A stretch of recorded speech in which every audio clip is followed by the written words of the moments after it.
جیسے شرک اصغر چھوٹا شرک ہے لیکن وہ بڑے شرک اکبر کا راستہ ہے، اسی طرح چھوٹا نفاق یہ بڑے نفاق کی طرف راستہ ہے۔ اس لیے سلف صالحین کہا کرتے کہ جب کسی انسان کو ہمیشہ جھوٹ بولتا دیکھو تو اسے مسلمان بھی نہ سمجھو، کیونکہ ایک آدمی ایک وقت جھوٹ بولے، 2 وقت جھوٹ بولے، اللہ سے ڈرے، یہ بات الگ ہے، مگر وہ آدمی جس نے جھوٹ بولنا اپنی عادت بنا لی ہو، اور اگر کوئی آدمی جھوٹ کو حلال سمجھے جسے اللہ نے حرام کیا ہے تو ایسا آدمی سیدھے اسلام سے نکل جاتا ہے، ایسا آدمی کافر و مشرک۔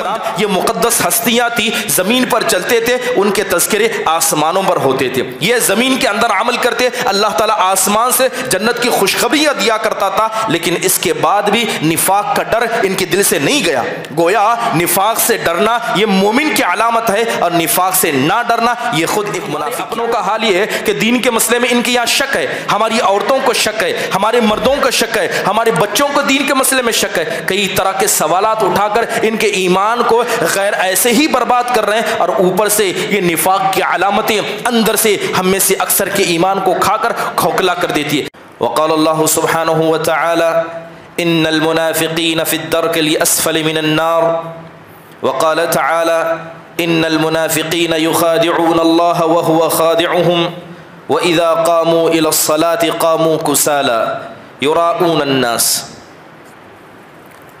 تمام قسم کی حمد و ثنا، بڑائی کبریائی، تعریف و توصیف اس اللہ وحدہ لا شریک کے لیے لائق و زیبا ہے جس نے ساری کائنات کو عدم سے وجود بخشا۔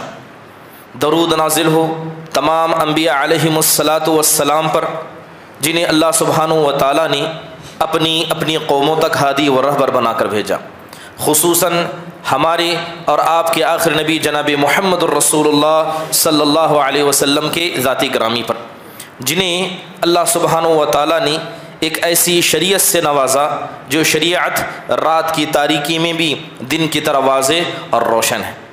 محترم حاضرین، میں نے خطبہ مسنونہ کے بعد آیت کریمہ پڑھی، اللہ سبحانہ و تعالیٰ ارشاد فرماتے ہیں ان المنافقین فی الدرک الاسفل من النار، کہ بے شک یہ منافقین جنہوں نے ظاہر میں اسلام کا لبادہ اوڑھا، جنہوں نے ظاہر میں مسلمانوں کے کپڑے پہنے، ظاہر میں اسلامی عبادتوں کو اختیار کیا، مگر دل کے اندر جنہوں نے کفر کو چھپایا، اللہ ان کا فیصلہ کرتے ہوئے کہتا ہے کہ ایسے لوگ قیامت کے دن مشرکین اور کافرین سے زیادہ خطرناک عذاب دیے جائیں گے، اور انہیں اللہ جہنم کے سب سے نچلے گڑھے میں ڈالے گا۔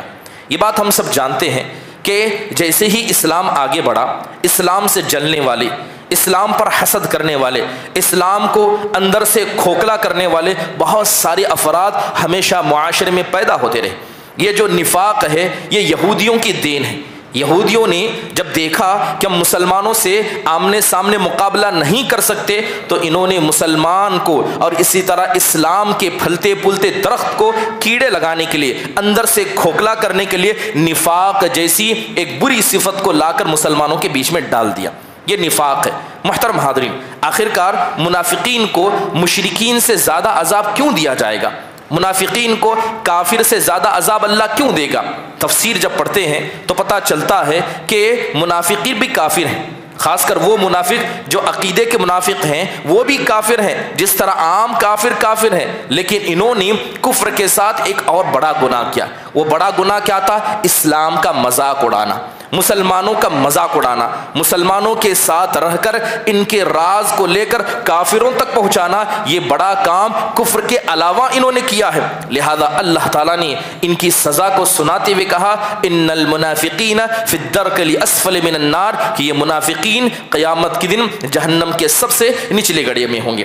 اسی طرح اللہ تعالیٰ اور ایک جگہ پر ان منافقوں کی حالات کو بیان کرتے ہوئے کہتا ہے ان المنافقین یخادعون اللہ، یہ منافق اللہ تعالیٰ کی قدرت کو نہیں جانتے، ان کے دل میں اللہ کی عظمت نہیں ہے، یہ سمجھتے ہیں کہ ہم ظاہر میں اسلام کو دکھا کر دل میں کفر کو چھپا کر ہم اللہ کو دھوکہ دے رہے ہیں، ہم مسلمانوں کو دھوکہ دے رہے ہیں، اس کے رسول کو دھوکہ دے رہے ہیں۔ اللہ کہتا ہے وَهُوَ خَادِعُهُمْ، اصل میں اللہ تو سب جانتا ہے، حقیقت میں اللہ ان کو دھوکہ دے رہا ہے، اللہ ان کو مہلت دے رہا ہے کہ تم مسلمانوں کے ساتھ کھاؤ، ان کے ساتھ رہو، لیکن اللہ قیامت کے دن تمہارا حساب کافروں کے ساتھ قیامت کے دن کرے گا۔ اصل میں اللہ تم کو دھوکہ دے رہا ہے۔ پھر اللہ کہتا ہے وَإِذَا قَامُوا إِلَى الصَّلَاةِ قَامُوا كُسَالَىٰ، یہ منافقوں کا حال یہ ہے کہ نماز کی پابندی تو کرتے ہیں، نماز تو پڑھتے ہیں، لیکن نماز کے لیے کھڑے ہوتے ہیں تو بڑی سستی اور کاہلی سے کھڑے ہوتے ہیں۔ محترم حاضرین، آخرکار نفاق کہتے کسے ہیں؟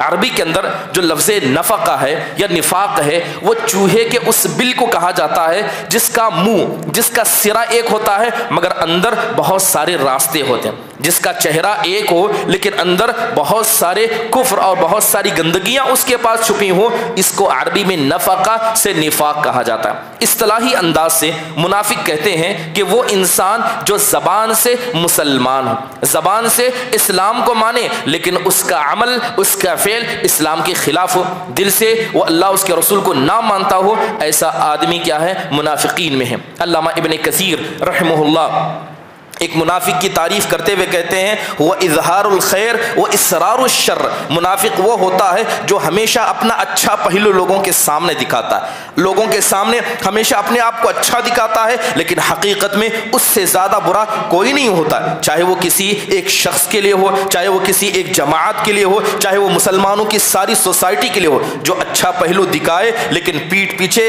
زہر بہر کر رکھے، ایسا آدمی اللہ اس کے رسول کے نزدیک منافق ہے۔ منافق جو ہوتے ہیں، جو نفاق ہے وہ دو قسم کا ہے۔ پہلا نفاق جسے نفاق اکبر یا عقیدے کا نفاق کہا جاتا ہے، یہ وہ نفاق ہے جس کے اندر حقیقت میں انسان مسلمان نہیں ہوتا، وہ کافر ہوتا ہے لیکن لوگوں کو دکھانے کے لیے مسلمان بن جاتا ہے، دکھانے کے لیے اسلامی لبادہ اوڑھ لیتا ہے اور مسلمانوں کی راز لے کر غیرت تک پہنچا دیتا ہے، یہ عقیدے کا منافق ہے۔ اور نبی کریم صلی اللہ علیہ وسلم کے زمانے میں جو منافق تھے یہی تھے، یہ عقیدے کے منافقین تھے، لہذا اللہ نے ان کا فیصلہ جہنم کا آخری گڑھا کر دیا۔ دوسرا نفاق جسے نفاق اصغر، چھوٹا نفاق کہا جاتا ہے، یہ وہ ہے جو انسان بہت سارے عملی کوتاہیوں کی وجہ سے کرتا ہے۔ عملی کوتاہیاں یعنی بہت سارے ایسے گناہ ہیں جن کے کرنے پر اللہ اس کے رسول نے نفاق کا لیبل لگایا، لہذا جو بھی آدمی ان گناہوں کو کرے گا وہ عقیدے کا نہیں بلکہ عملی منافق ہوگا، اور عملی منافق کیا ہے؟ ہمیشہ جہنم میں نہیں جائے گا لیکن اللہ تبارک و تعالیٰ کی مشیت ہوگی تو وہ جنت میں جائے گا، ورنہ نفاق اصغر یہ کیا ہے؟ کبیرہ گناہوں میں سے۔ محترم حاضرین، چلیے منافق کی صفات کیا ہے؟ ہم منافقوں کی صفات کے حوالے سے ہم نے بے شمار حدیثیں سنی ہیں۔ کچھ حدیثیں حضرت عبداللہ بن عمر رضی اللہ عنہ سے پوچھا گیا، آپ صلی اللہ علیہ وسلم کی روایت ہے، آپ کہتے ہیں اربع من کن فیہ کان منافقا خالصا، اللہ کے نبی نے کہا کہ چار چیزیں ایسی ہیں جس کے اندر یہ پائی جائیں وہ پکا اور خالص منافق ہے۔ پوچھا گیا وہ کیا ہیں؟ آپ نے کہا کہ سب سے پہلے اذا اؤتمن خانہ، جب اس کے پاس کوئی امانت رکھی جائے، کوئی بات رکھی جائے تو وہ خیانت کرنے پر آئے۔ امانت کا مطلب یہ نہیں ہے کہ صرف انسان پیسے کے لین دین میں اوپر نیچے کرے، امانت بہت ساری چیزوں کا نام ہے، ہر وہ چیز جس کا ذمہ دار اللہ نے آپ کو بنایا، ذمہ داری کو ادا نہ کرنا بھی امانت ہے۔ چند لوگ اکٹھا ہیں، مجلس میں بیٹھے ہیں، مجلس کی باتوں کو دوسروں کے سامنے پھیلانا یہ بھی خیانت ہے، اس لیے اللہ کے نبی کہا کرتے تھے المجالس امانہ، یہ جو مجلسیں یہ بھی امانت ہے۔ امانت بہت ساری شکلوں کا نام ہے، لہذا ان ساری شکلوں میں سے جس کسی شکل میں انسان خیانت کرے گا وہ اس کبیرہ گناہ کا مرتکب ہوگا اور اس کے اندر نفاق کی ایک صفت پائی جائے گی۔ پھر آپ نے کہا وَإِذَا عَاهَدَ غَدَرَ، کہ جب بھی وہ عہد و پیمان کرے، ایگریمنٹ کرے، بات سے زبان دے، زبان دینے کے بعد زبان سے مکر جائے، جھٹلا دے، ایگریمنٹ کا انکار کر دے، لکھی پڑھی باتوں کا انکار کر دے، اللہ کے نبی نے کہا یہ منافقوں کی علامت ہے۔ وَإِذَا خَاصَمَ فَجَرَ، اور جب بھی لڑائی جھگڑا ہو تو اس کے منہ سے گالی نکلے، اس کے منہ سے گندے الفاظ نکلے، لہذا یہ بھی نفاق کا ایک حصہ ہے۔ اس کے بعد اللہ کے نبی علیہ الصلوۃ والسلام نے کہا کہ جب وہ بات کرے تو جھوٹ بولے اور جھوٹ بولنا اس کی صفت ہو، لہذا جس نے ان چار کاموں کو اکٹھا کیا ایسا آدمی پکا منافق ہے۔ لیکن اس میں سے اگر کوئی آدمی ایک ایک صفت کو اپناتا ہے تو ویسے ہی وہ آدمی نفاق کو اپنے اندر رکھتا ہے۔ محترم حاضرین، یہ تو نفاق کی تعریف حدیث کے روح سے ہوئی۔ اگر سلف صالحین صحابہ کی روح سے دیکھا جائے کہ صحابہ کسے منافق سمجھتے تھے، بہت سارے سلف صالحین سے ایسے اقوال مروی ہیں جو ہمیں بتاتے ہیں کہ نفاق چند برائیوں کا نام نہیں ہے، نفاق ایک بہت بڑے صفات کے جمگھٹے کا نام ہے۔ دیکھیے سلف صالحین کے نزدیک نفاق کسے کہا جاتا تھا؟ حضرت حذیفہ بن یمان رضی اللہ عنہ نبی صلی اللہ علیہ وسلم کے رازدار، ان سے پوچھا گیا کہ آپ منافق کسے سمجھتے ہیں؟ تو کہتے تھے الذی یصف الاسلام ولا یعمل بھی، کہتے تھے کہ وہ آدمی میرے نزدیک منافق ہے جو اسلام کو مانتا ہے لیکن اسلام پر عمل نہیں کرتا، مانتا ہے کہ نماز پابندی سے پڑھنی چاہیے، فجر کی نماز کو پڑھنا چاہیے، حلال جاننا چاہیے، حرام سے بچنا چاہیے، سب پتا ہے لیکن عمل میں پیچھا ہے، نماز نہیں پڑھتا ہے، زکوٰۃ نہیں دیتا ہے اور اللہ اس کے رسول کی نافرمانی کرتا ہے، شادی بیاہ کے موقع پر رسم و رواج کی طرف جاتا ہے، نہ اس کا لباس اسلامی، نہ اس کی جال لباسی، نہ اس کا گھر اسلامی، بلکہ دکھانے کے لیے مسلمان ہے، عمل میں کوتا ہے۔ تو حذیفہ بن یمان صحابی رسول کہتے ہیں کہ ایسے شخص کو ہم منافق سمجھا کرتے۔ ابن جریج رحمہ اللہ سے پوچھا گیا آپ منافق کسے سمجھتے ہیں؟ تو کہتے ہیں الذی یخالف قولہ وفعلہ وسرہ وعلانیتہ۔ ابن جریج رحمہ اللہ کہتے ہیں کہ جس کا ظاہر اور باطن دو الگ الگ ہو، لوگوں کے سامنے ایک چہرہ ہو لیکن لوگوں کے پیٹھ پیچھے دوسرا چہرہ ہو، لوگوں کے سامنے دکھاتا ہے کہ میں بڑا نیک ہوں، میں متقی ہوں، میں پرہیزگار ہوں، میں جھوٹ نہیں بولتا، میں اپنے گھر والوں کا خیال کرتا ہوں، لیکن پیٹھ پیچھے ان ساری برائیوں کو اپناتا ہے، تو ابن جریج کہتے ہیں ایسا آدمی منافق ہے۔ بلال بن سعد رحمہ اللہ سے پوچھا گیا کہ منافق کے بارے میں آپ کیا کہتے ہیں؟ تو کہا لا تکن ولی اللہ فی العلانیہ وعدوہ فی السر، کہتے ہیں کہ میں منافقوں کو نصیحت کرتا ہوں اور کہتے ہیں کہ یہ نصیحت میں مسلمانوں کو بھی کرتا ہوں کہ ایسا نہ ہو کہ لوگوں کے سامنے تم اپنے آپ کو اللہ کا ولی بتاؤ، لوگوں کے سامنے اپنے آپ کو اللہ کا دوست بتاؤ، لیکن جیسے ہی پیٹھ پھر جائے تم اللہ کے سب سے بڑے دشمن بن جاؤ، ایسا تم کبھی نہ کرنا۔ ابن قیم رحمہ اللہ نے نفاق کی تعریف کرتے ہوئے مثال دے کر کہا کہ اگر مان لو کہ نفاق ایک درخت ہے، نفاق ایک درخت ہے تو نفاق کی بڑی دو ٹہنیاں،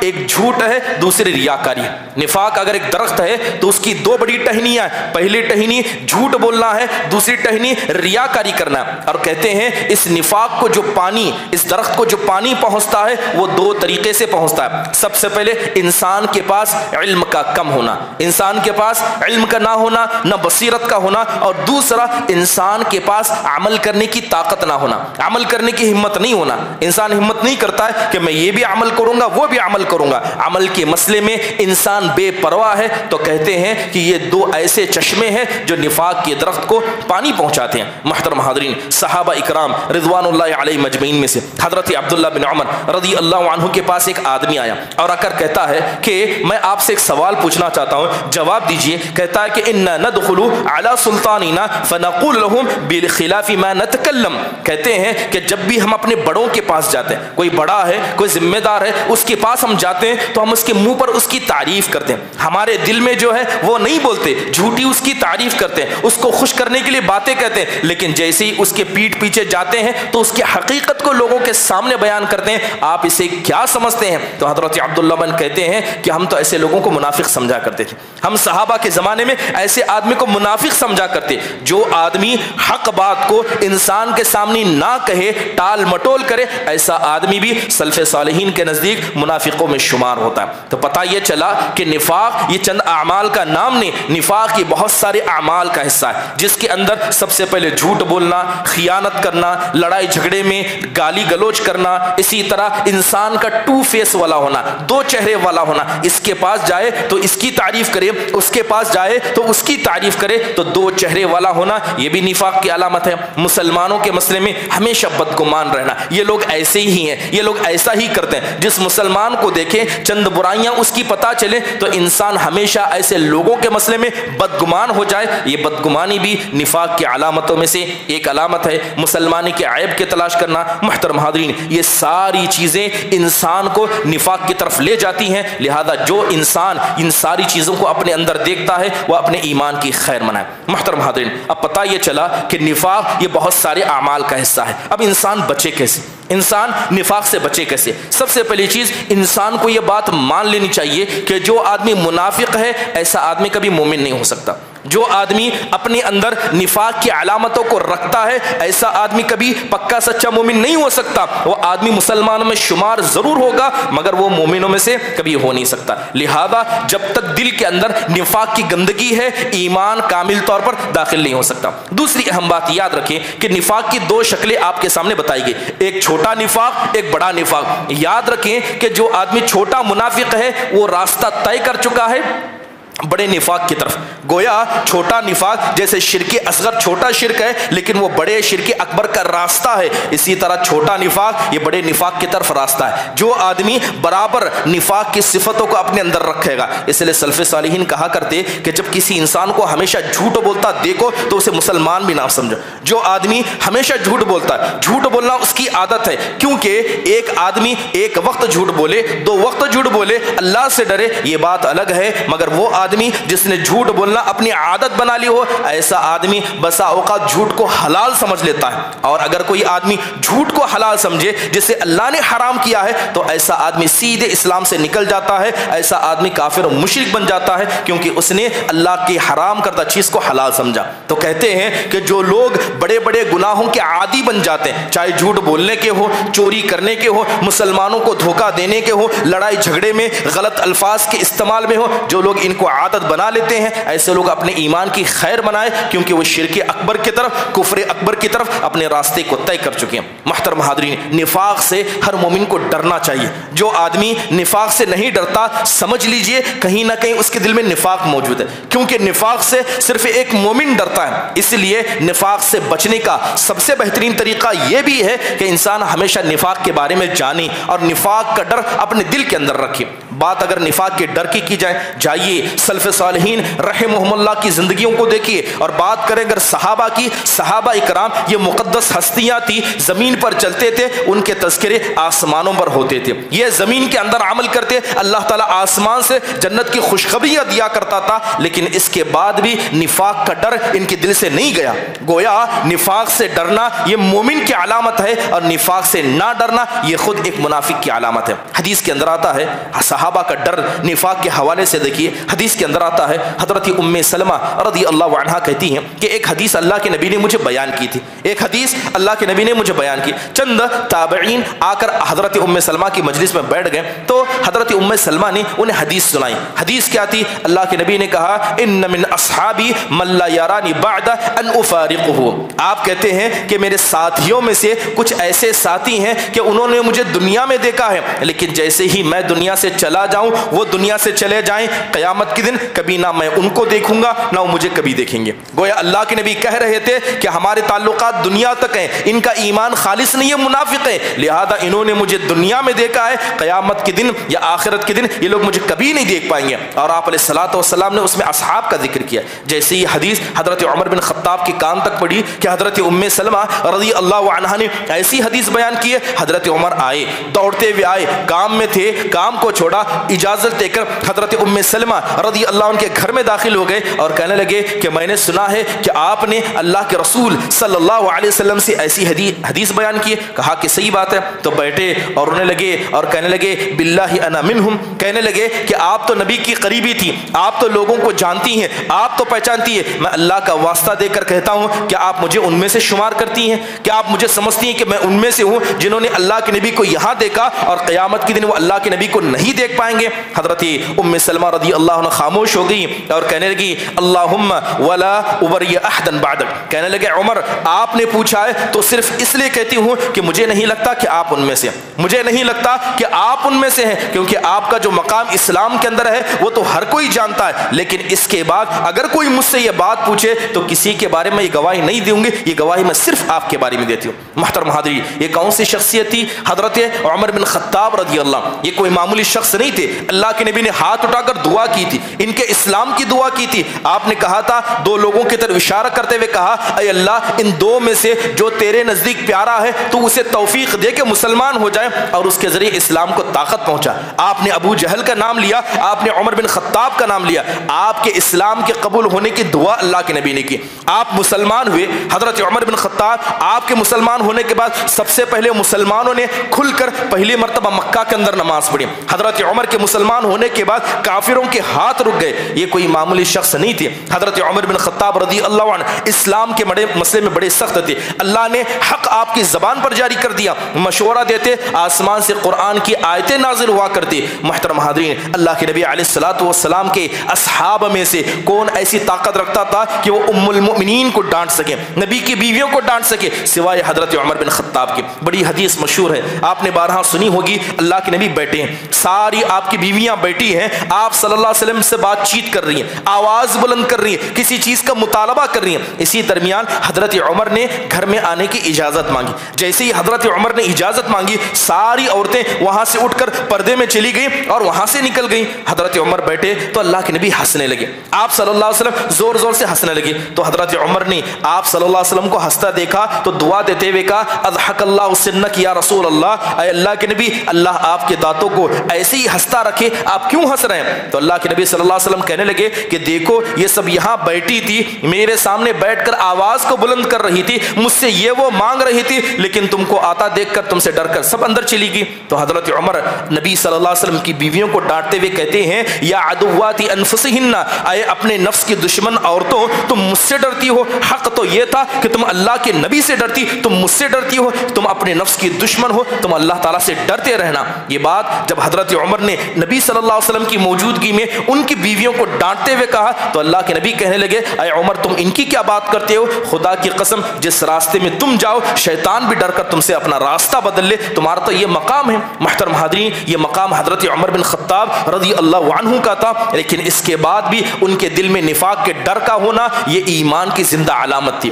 یہ بات سمجھ لیجئے کہ انسان کو اللہ سے امید ہونی چاہیے, لیکن اللہ کے عذاب کا ڈر بھی ہونا چاہیے. اسی لیے سلف صالحین کہتے ہیں کہ ایمان دو چیزوں پر چلتا ہے, ایک اللہ سے امید لگانا جسے الرجا کہا جاتا ہے, ایک اللہ سے ڈرنا جسے خوف کہا جاتا ہے. کہتے ہیں کہ اللہ سے امید لگانا, اللہ سے خوف رکھنا, یہ بالکل بیلنس کے ساتھ ہونا چاہیے. جس طرح ایک پرندہ آسمان میں اڑتا ہے, اپنے پروں کو بیلنس کر کے چلتا ہے, اسی طرح ایمان والے کو اللہ سے جہاں امید ہو وہیں پر برابر اللہ سے ڈر بھی اس کو ہونا چاہیے. یہی اصل میں ایمان کی علامت ہے. حضرت حذیفہ بن یمان نبی صلی اللہ علیہ وسلم کے رازدار, یہ حضرت عمر ہی کا دوسرا قصہ. حضرت حذیفہ نبی صلی اللہ علیہ وسلم کے رازدار تھے. اللہ کے نبی ان کو بلاتے تھے اور صحابہ کا نام لے کر بتاتے کہ یہ مسلمان ہے, منافقوں کا نام لے کر بتاتے کہ یہ منافق ہے. گویا حضرت حذیفہ کو اللہ کے نبی نے منافقوں کے نام بتا دیے اور مومن صحابہ کے نام بتا دیے تھے. حضرت عمر بن خطاب رضی اللہ عنہ کا زمانہ تھا, حضرت عمر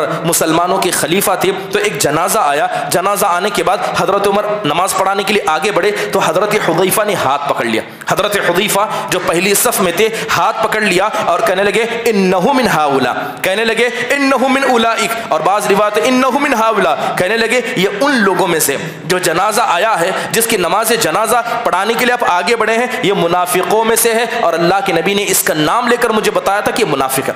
جیسے یہ بات حضرت عمر نے سنی, پیچھے ہٹ گئے, جنازہ پڑھانا نہیں چاہا, فوراً ہاتھ پکڑ لیا. کس کا؟ حضرت حذیفہ بن یمان کا ہاتھ پکڑا اور پھر وہی بات دہراتے ہوئے کہا نشتدک باللہ انا منہم, کہنے لگے کہ میں بھی تمہیں اللہ کا واسطہ دے کر کہتا ہوں, کیا بتاؤ اللہ کے نبی نے کیا اس میں میرا بھی نام لیا ہے؟ کیا کہا ہے کہ عمر بھی منافق ہے؟ کیا اللہ کے نبی نے کہا ہے؟ کہنے لگے خدا کی قسم, یہ بات تو میں کہنا نہیں چاہتا تھا, یہ راز کی بات تھی, لیکن آپ نے یہ بات کہی ہے تو میں کہہ دیتا ہوں کہ آپ ان لوگوں میں سے نہیں ہیں, آپ ان لوگوں میں سے نہیں ہیں. محترم حاضرین, یہ ایمان کا کمال ہے, یہ ایمان کا اعلیٰ حصہ ہے کہ انسان کو اپنے دل میں نفاق کا ڈر رکھنا چاہیے. قرآن میں اللہ تعالیٰ کیا کہتا ہے؟ اللہ تعالیٰ لوگوں کے بارے میں کہتا ہے کہ لوگوں کو, خاص کر مومنوں کو اس بات کا ڈر ہونا چاہیے ان تحبط اعمالکم وانتم لا تشعرون, کہ ایمان والوں, اے مسلمانوں, یا دنیا کے ہر انسان, اللہ تعالیٰ پیغام دیتے ہوئے کہتا ہے کہ تمہیں ڈر ہو, کہ تمہیں احساس بھی نہ ہو, اور اللہ تعالیٰ تمہارے سارے اعمال کو برباد کر دے. یہ ڈر ہر انسان کے دل میں ہونا چاہیے.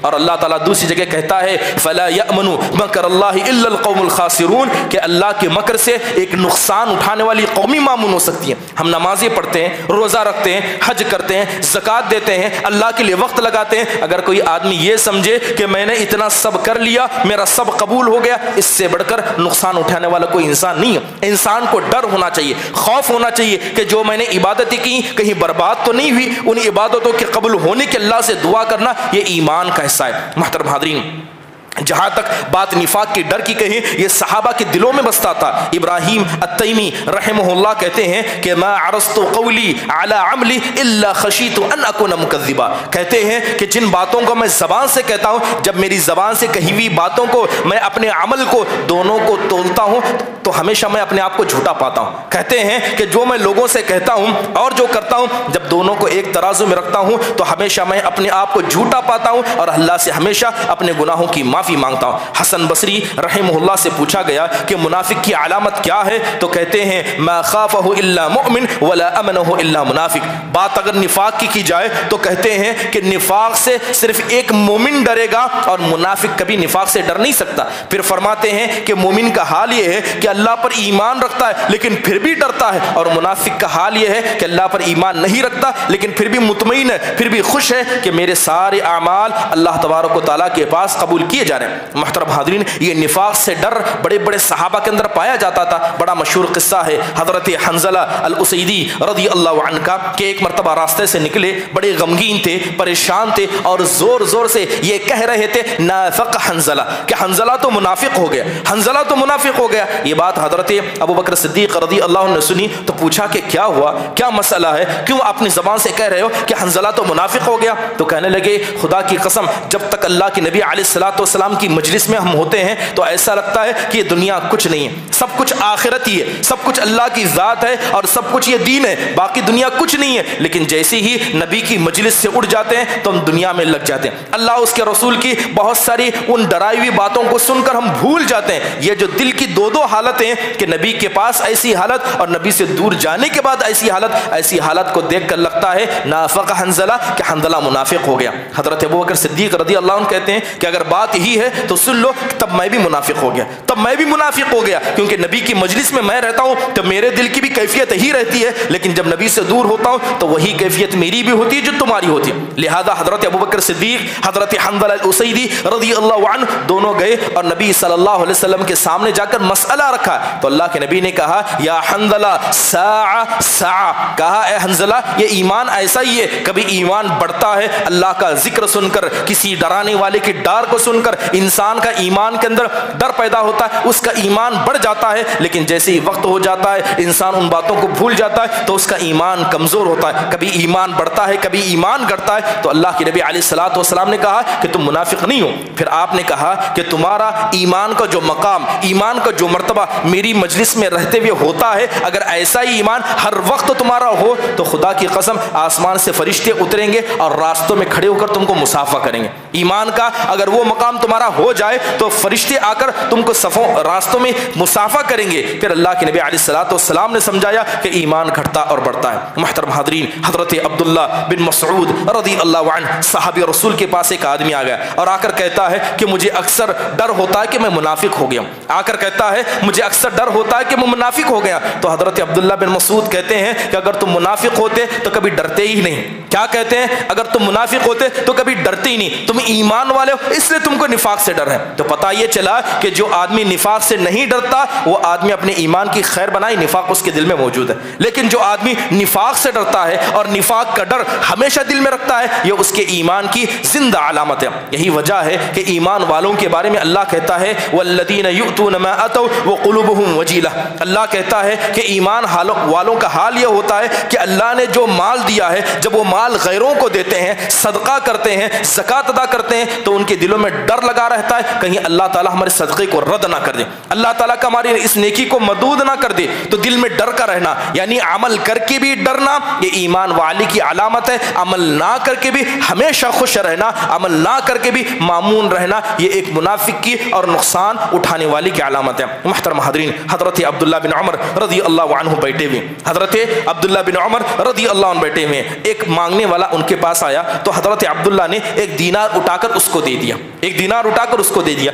اسی درمیان وہاں پر حضرت عبداللہ بن عمر کا بیٹا موجود تھا، تو بیٹا اپنے باپ کو دیکھتا ہے کہ والد محترم صدقہ کر رہے ہیں تو بیٹا کہتا ہے تقبل اللہ منک یا ابتا، اپنے باپ سے کہتا ہے، حضرت عبداللہ بن عمر صحابی رسول سے کہتا ہے کہ میرا ابا جان اللہ تعالیٰ آپ کی اس نیکی کو قبول فرمائے۔ کیا کہتا ہے کہ اللہ آپ کی اس نیکی کو قبول فرمائے۔ جیسے ہی حضرت عبداللہ بن عمر اپنے بیٹے کی اس دعا کو سنتے ہوئے کہتے ہیں کہ لو علمت ان اللہ تقبل اللہ منی سجدۃ واحدہ او صدقۃ درہم واحد لم اکن غائبا احب الی من الموت. کہتے ہیں کہ آج بھی مجھے پتہ چل جائے، اتنا جو میں نے کیا سو کیا، آج بھی مجھے پتہ چل جائے کہ جو میں نے سجدے کیے اللہ نے صرف ایک سجدے کو قبول کیا.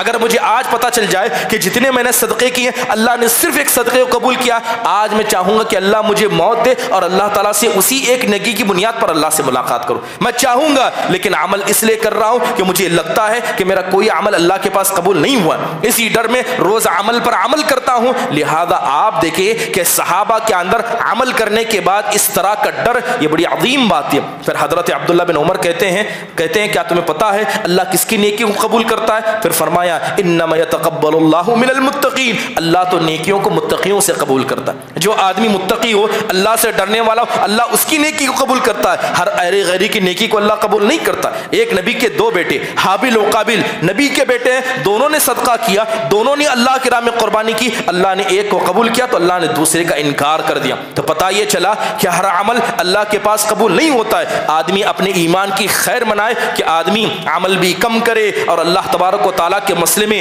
انسان دل میں خوف بھی نہ رکھے اور اپنے آپ کو ہمیشہ کیا ہے بہتر سمجھا کریں. محترم حاضرین، ضروری ہے کہ ایمان کے مسئلے میں یہ نفاق کا ڈر رکھنا یہ ایک انسان کی زندہ علامت ہے. اس کے علاوہ نفاق جب کسی معاشرے میں پایا جاتا، آج اگر دور حاضر کے اندر کہا جائے، اللہ رحم فرمائے، جائیں ہر مسلمان اپنے ایمان کا جائزہ لے. جھوٹ بولنا جیسے گناہ ہی نہیں ہے، چوری کرنا گناہ ہی نہیں ہے، کسی کو دھوکہ دینا، بات دے کر زبان توڑنا جیسے کوئی معمولی بات ہی نہیں ہے. آج مسلم معاشرے کے اندر یہ باتیں عام ہے. کوئی آدمی اس بات کا دعویٰ کر سکتا ہے کہ میں نے آج کل میں یا اس ہفتے ایک مہینے میں جھوٹ نہیں بولا ہے، کسی کو دھوکہ نہیں دیا. اللہ خیر فرمائے، آج مسلمانوں کی حالتیں ایسی ہیں کہ لوگ برائی کو برائی نہیں سمجھتے. اس سے بڑھ کر فتنہ، اس سے بڑھ کر شیطان کا وسوسہ ہمارے دلوں میں اور کیا ہو سکتا. اور اس کے بعد ہم سمجھتے ہیں کہ ہم نے بڑے نیک کام کیے، ہم تو حاجی ہیں، ہم تو متقی ہیں، ہم تو دین کے داعی ہیں، ہم نے دین کے لیے یہ کیا ہے. اور اس کے بعد اللہ لوگوں سے اپنے معاملات کی خوشخبری بھی چاہتے ہیں. اللہ سے اپنے ایمان کی خیر منائیں. اور اس کے علاوہ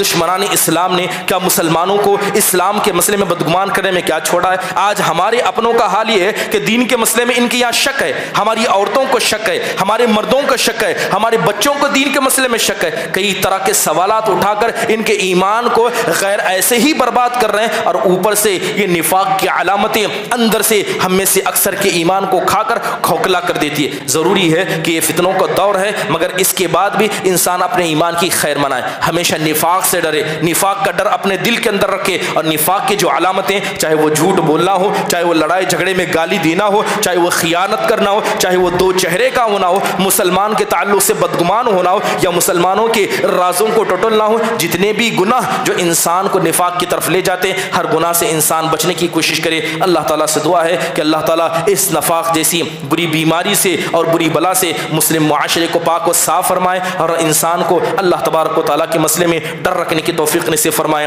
آمین. اقول قولی هذا واستغفر الله لي ولكم ولسائر المسلمين من كل ذنب فاستغفروه انه هو الغفور الرحيم.